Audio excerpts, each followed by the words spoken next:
बादशाह अकबर के दरबार में एक दिन बीरबल को आने में देर हो जाती है, तो बादशाह अकबर के दरबार के अन्य दरबारी जो बीरबल से ईर्ष्या रखते थे, बादशाह अकबर को बीरबल के खिलाफ बोलने लगते हैं। बादशाह अकबर, आप बीरबल के चक्कर में फंस गए हैं। बीरबल कोई चतुर नहीं है, बस वह आपको अपनी बातों से उलझाए हुए रखता है। बादशाह अकबर समझ गए सभी दरबारियों को बीरबल की चतुराई से ईर्ष्या है।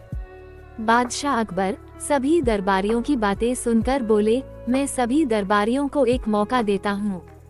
आप सभी मेरे सामने बीरबल की सच्चाई अर्थात बीरबल मुझे बातों में फंसाकर खुद को चतुर साबित करता है, उसका भेद खोलकर दिखा दे तो ही मैं मानूंगा कि बीरबल चतुर नहीं है।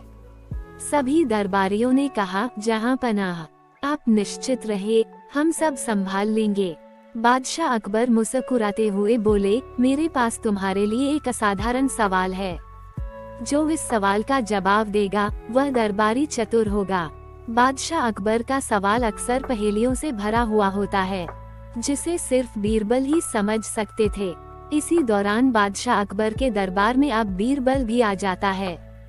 बादशाह अकबर ने कहा, अब सभी दरबारी आ गए हैं, मैं आपको सवाल पूछता हूँ जिसका जवाब सभी दरबारी देंगे, लेकिन बीरबल नहीं देगा। सभी दरबारी बादशाह अकबर की इस बात को सुनकर बहुत खुश होते हैं। बादशाह अकबर अपने दरबार में 2 हाथ लंबी और 2 हाथ चौड़ी चादर लाने का आदेश देते हैं। फिर सभी दरबारियों को कहते हैं कि आप सभी मुझे सर से लेकर पैर तक इस छोटी चादर से ढक करके दिखाएं। बादशाह अकबर अब सो जाते हैं। सभी दरबारी एक एक करके बादशाह अकबर को पूरी तरह से ढकने का प्रयास करते हैं, लेकिन उस चादर से कभी बादशाह अकबर का पैर ढकते तो सिर नहीं ढक पाता, कभी उस चादर से सिर को ढकते तो पैर नहीं ढक पाता। सभी दरबारी बादशाह अकबर को उस छोटी चादर से पूरा ढकने के लिए कई तरह के उपाय करते हैं। कभी चादर आड़ा करते तो कभी तिरछा, कभी लंबी तो कभी चौड़ी, लेकिन सभी दरबारी बादशाह अकबर को पूरी तरह से ढकने में सक्षम नहीं हो पाते हैं। अंत में सभी हार मानकर बैठ जाते हैं। अब बादशाह अकबर बीरबल से मुस्कुराते हुए कहते हैं, बीरबल, क्या तुम मुझे इस छोटी चादर से पूरा ढकने का प्रयास करोगे? बीरबल ने तुरंत कहा, जहां पनाह, ये तो बहुत ही आसान है। बादशाह अकबर लेट जाते हैं।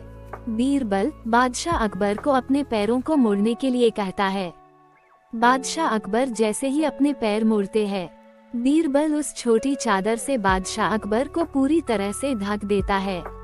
एक बार फिर दरबार में सभी दरबारी बीरबल की कुशाग्र बुद्धि को देखकर दंग रह जाते हैं। बीरबल की चतुराई का डंका फिर बज जाता है। सभी दरबारी अपना चेहरा लटकाए हुए दरबार से चले गए। जितनी चादर हो उतना ही पैर पसारना चाहिए। कहानी हमें ये सिखलाती है कि खुद को दूसरों से बेहतर जताने के लिए दूसरे को नीचा नहीं दिखाना चाहिए। जितनी हमारी क्षमता हो उतना ही भार उठाना चाहिए।